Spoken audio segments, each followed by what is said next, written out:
Okay, etong video na to yung pinaka-updated vlog natin sa mga bagsakan ng mga second-hand motorcycle para magkaroon kayo na idea kung magkano ba ngayon yung mga repossessed motorcycle. So andito tayo ngayon sa mga bagsakan nila. Kung napapansin nyo, napakarami ritong Honda Click na 125. Pagdating sa mga high-end nila, meron tayo dito na ispatan Aerox na version 2. Dito naman, may nakita rin tayo dito, high-end na naman Honda PCX 160 na combi brake version. Tapos dito sa pinakadulo, kung meron tayo nakitang PCX 160, meron din sila ritong Yamaha NMAX 155cc na version 2. Another option sa PCX 160 na color metallic silver. Meron din sila. Okay, para sa mga bago lang nakapasyal dito sa ating YouTube channel, i-discuss ko muna sa inyo paano kayo makakuha ng mga second-hand na motor.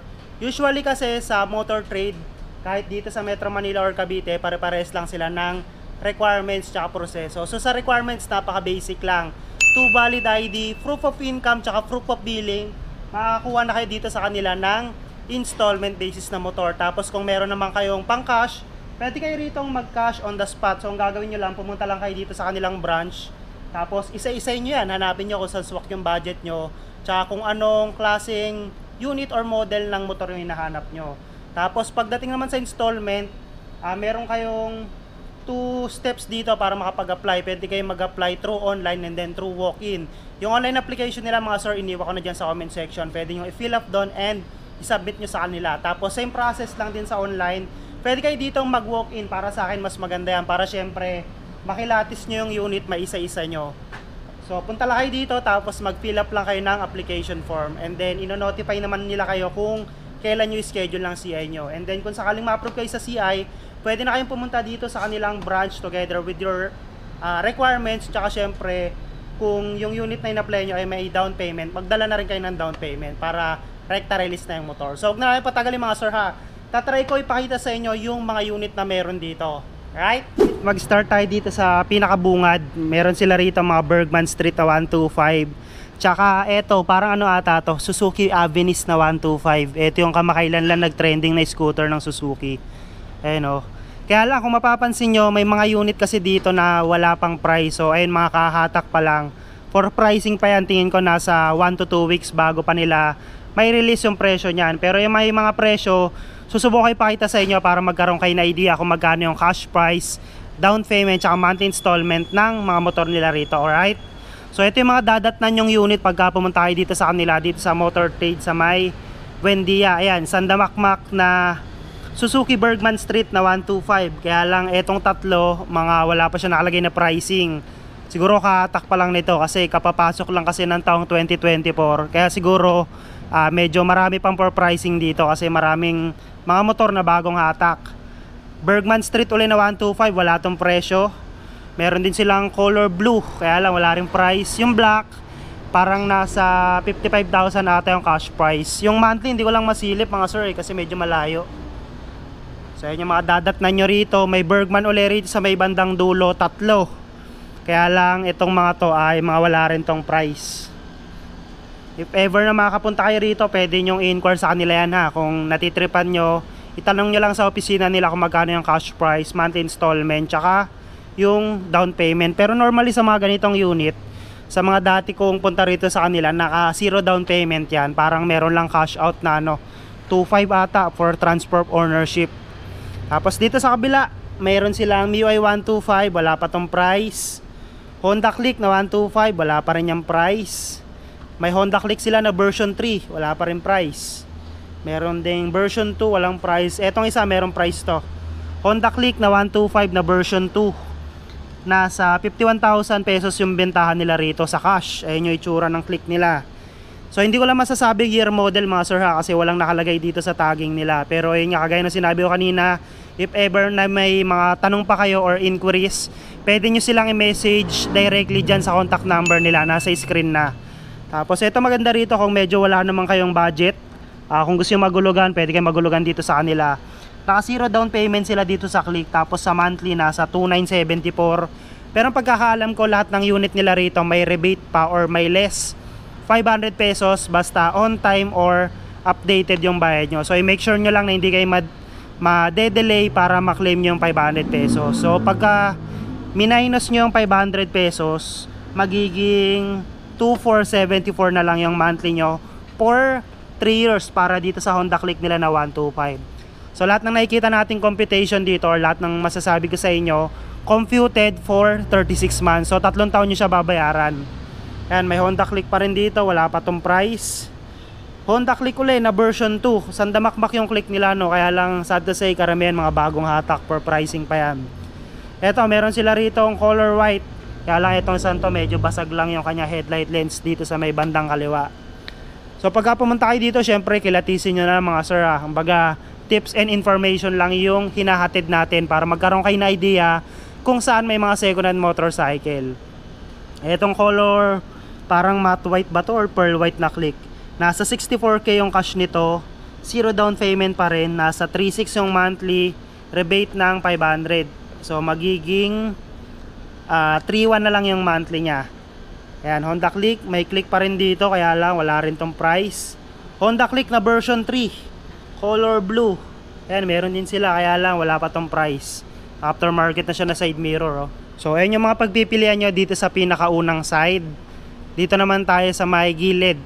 Dito marami rito mga Honda Beat, mga Honda brand naman na scooter. Meron din sila rito latest version ng Honda XRM na 125.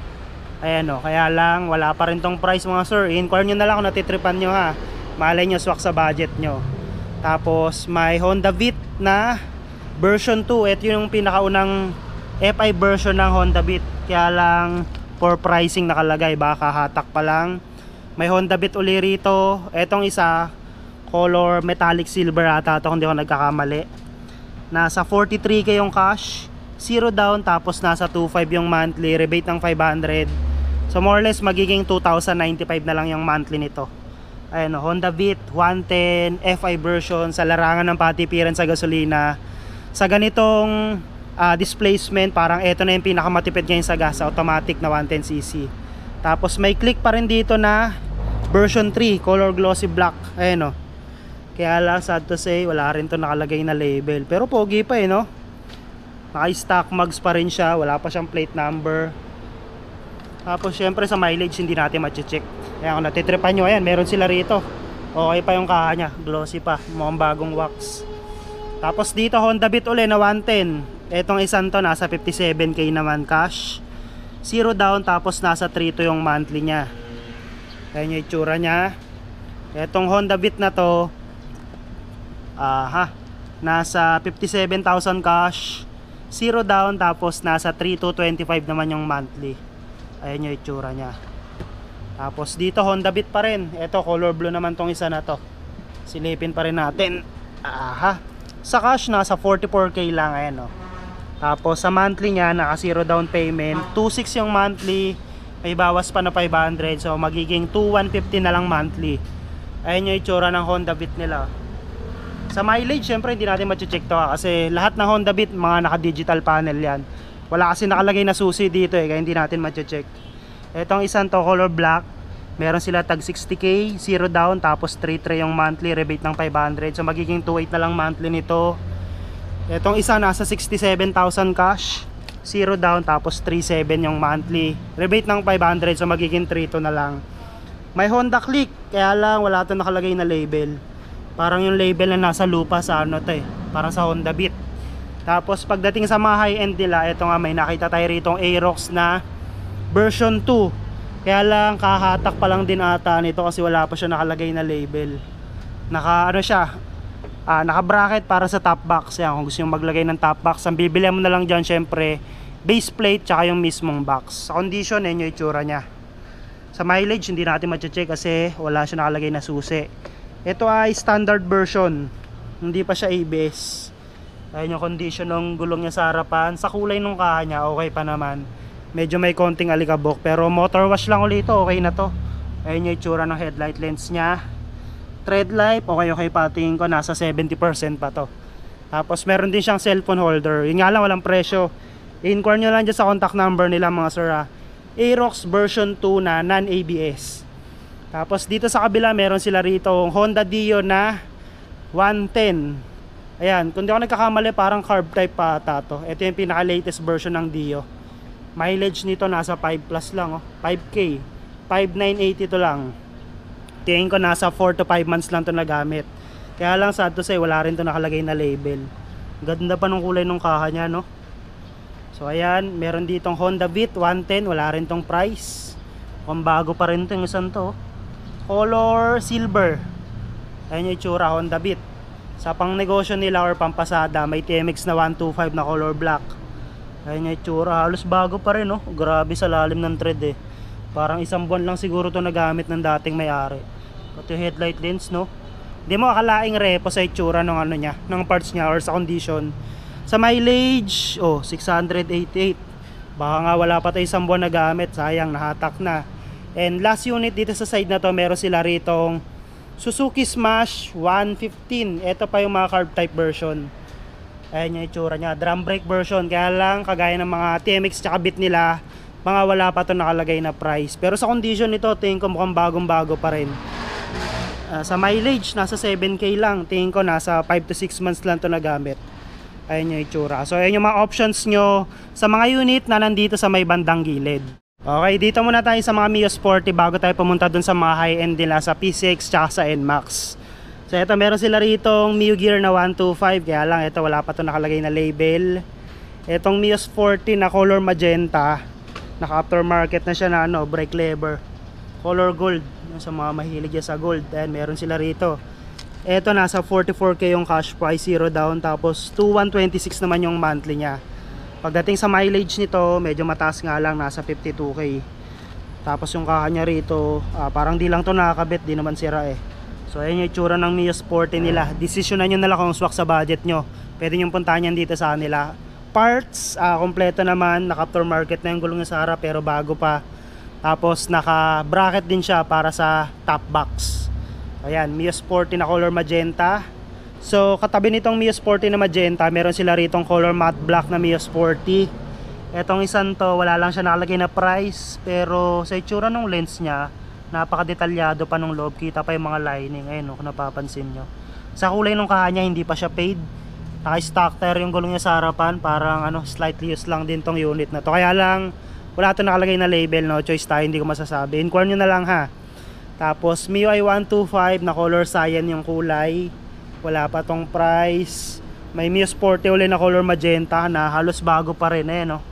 Tingnan nyo yung niya, lens nya, ganun din kagaya ng isang Sporty na matte black, detalyado pa. Medyo may konting issue lang siya sa fender, pero mukhang okay pa naman to, kaya lang walang price. Kaya MIUI 125 uli, color yellow naman to, wala rin siyang price. Tapos Mio Sporty, parang naka-chameleon type yung niya, yung pairings niya, yung kulay. And repaint to mga sir, hindi yan stock, pero ang ganda tignan, no. Tapos naka color cyan yung kaha niya rito sa may bandang taas. Tapos ayun yung gilid niya, kaya lang wala tong price. Naka aftermarket din siya na side mirror, kakaiba, no. Tapos Mio Sporty uli, color matte black, walang presyo. Mio Soul Eye na 125, and wala rin tong presyo. Tapos Sporty, wala rin presyo. MIUI, wala rin presyo.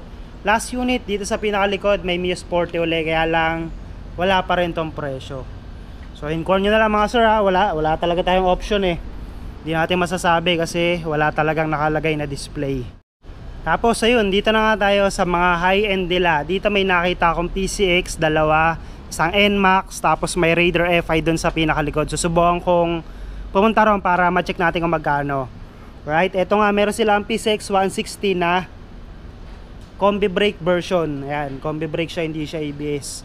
Kaya lang sad to say mga sir, kasama to sa mga poor pricing kasi wala pa siyang nakalagay na label. So ipapakita ko na lang sa inyo yung condition nito ha. Ayan yung condition niya, color pearl white. Yung gulong niya sa harapan pang MotoGP, talagang wala na siyang ka-thread. Yung front fender niya medyo may gas-gas, pero yung headlight lens niya, in fairness, walang kabasag-basag or wala rin kabangas-bangas. Sa parts, kompleto, may mga side mirror pa. Sa mileage, syempre hindi natin makikita to kasi walang nakalagay na remote dito. Ano ba tawag dito? Passenger foot peg, sorry. Passenger foot peg, wala na yung garnish niya na color black or yung cover dito. Sa gulong niya sa likod, hindi na siya ganun kakapal. Tingin ko nasa 50% na lang to ng tread life niya. Ayan yung overall condition ng PCX na 160 na to. Ayan, kompleto yung parts niya bukod dito sa garnish ng tapakan ng back ride mo. Tapos dito sa kabila, meron sila rito Honda Click na version 2. Color combination ng black tsaka red. Ito, nasa 60k yung cash price nila para rito. Tapos 3.4 yung monthly, 0 down rebate ng 500. So more or less magiging ano lang to, nasa 2.9. Tapos dito sa Suzuki SkyDrive na crossover, ito yung naka naked na handlebar, no. 'Di ba? Angas no. 110cc lang siya pero naked handlebar. Tapos naka digital panel na rin yung kanyang ano, itong kanyang speedo. So ito nasa 59k cash, 0 down, tapos 3,359 yung monthly niya. Ayan yung condition niya. Kung natitripan nyo, pwede nyo applyan dito cash tsaka hulugan. May MIUI 125 dito, kaya lang medyo mataas pa tong isa na to. Nasa 68k pa yung cash, 0 down, 3 to naman yung monthly niya. May TMX na 125, walang presyo. So dito nga sa kabila, may nakita ulit tayo ditong NMAX na version 2 color matte black. Kaya lang sad to say mga sir, wala pa rin tong nakalagay na label, wala yung cash price, down payment or monthly installment. Dating gawin nila, in-core nyo na lang ha. Sa condition, ayun yung itsura nya. Marami lang sticker, etong kanyang visor. Pero kung sakaling ma-approve kayo rito, pwede nyo naman tanggalin yan. Basta syempre, ma-release na sa inyo. Ayun yung condition nya. Yung gulong nito sa likuran, tingin ko nasa 50% na yung kanyang tread life. Sa parts kompleto, may mga side mirror pa siya. Bangas, wala namang bangas. Motor wash lang kailangan nito, malinis na ulito. Ayun yung itsura nya. Ito yung itsura ng lens nya. Gulong niya sa harapan, okay pa naman. So ayan, NMAX na version 2, keyless version. Tapos dito additional option pagdating sa PCX na 160N, may nakita ulit tayo. Kaya lang ito, kasama rin to sa mga wala pang nakalagay na label mga sir. And desisyonan nyo na lang kung natitripan nyo, pwede nyo puntahan to rito para ma-inquire nyo sa kanila. Ang isyong napansin ko rito, ayan, butas yung kanyang upuan. Tapos yung ano, lagayan ng brake fluid niya, medyo tanggal-tanggal na yung pintura. Tapos na aftermarket na visor, tapos na quick throttle siya. Wala na ring cover itong kanyang pipe, tsaka yung kanyang radiator cover. Sa gulong niya naka aftermarket, pero meron na siyang plate number. And tingin ko medyo mura-mura na tong isan to compared dito sa P6 na nakita natin kanina. Pero para sigurado kayo, syempre, in-core nyo pa rin sa number nila. Tapos may Honda Beat dito, itong isan to nasa 51,000 cash. 0 down, nasa 2.9 yung monthly, rebate ng 500. So more or less magiging 2,468 na lang yan. Tapos dito MIUI 125, wala itong nakalagay na presyo. Honda Click na 125, yan, may dalawa rito. Yung isa nga lang parang ano, parang galing bangga or galing aksidente kasi sira-sira na. Etong isang to nasa 54,000 cash price, color black and red. Tapos yung down payment 0, monthly nasa 3k, rebate ng 500. So nasa 2.5 magiging monthly nito. May barako sila rito ayun no, nasa pinakadulo. Tatry kong silipin na. Sa Barako meron doon tag 51k. Hindi ko lang masilip kung magkano yung down tsaka monthly kasi halos wala na tayong dadaanan dito. Kung natitripan nyo, pasukin nyo na lang yan ha. Tapos dito MIUI 125. Etong MIUI 125 may tag 65k dito. 0 down tapos 3.6 yung monthly. Ganun pa rin, may rebate pa rin to na 500 pagkakaalam ko. So more or less nasa 3.1 magiging monthly nyan. May gear na 125. Etong Mio gear medyo mataas-taas nga lang to, siguro bago-bago pa. 75k cash, 0 down, tapos 3.6 yung monthly. May Smash. Kaya lang sa Smash, wala na to nakalagay na label. Sa RS na 125, ito ata yung pinaka-updated na label nito. Meron tag 53k cash, 0 down, tapos nasa 3k yung monthly. Pero may nakalagay pa dito na rebate. So more or less nasa 2.5 yan. RS pa rin na 125. Itong isa mas mura to. Nasa 48k lang. Tapos 0 down pa rin yan. Sporty, walang label. May Smash, meron ding Wave, kaya lang hindi ko na talaga kayang pasukin. Yung Smash nila meron tag 55k, 0 down, 2648 yung monthly nun. Ayun, medyo tanaw ko pa rito eh. May Raider FI, kaya lang parang galing semplang ata kasi sira yung headlight lens niya. Nasa 97k cash, 0 down. Yung monthly hindi nakalagay eh. May Honda Dio pa rin. So ayan. Ayun yung mga dadatnan yung unit dito sa kanila mga sir ha. Yun nga lang talaga, karamihan kasi mga walang nakalagay na label. So dating gawin na lang, inquire nyo na lang dyan sa contact number nila na nilagay ko para Kung may mga tanong kayo, pwede kayong mag-direct inquire sa kanila para mas mabilis nilang ma-assist yung mga question nyo. Right? At ayun na nga mga sir, na-check na natin itong mga available repossessed motorcycle dito sa isa sa mga bagsakan ng mga second-hand motorcycle ng Motor Trade dito ngayon sa Metro Manila. Kung sakali naghahanap kayo ng second-hand motorcycle, hopefully itong vlog natin nakatulong sa inyo para mahanap nyo yung inahanap nyong unit. And ayun nga pala mga sir, kung bago lang kayo dito sa ating YouTube channel, please don't forget to click subscribe button para palagi kayo updated sa mga susunod na repossessory vlog natin. Yun lang mga bossing. Thank you for watching. Ride safe!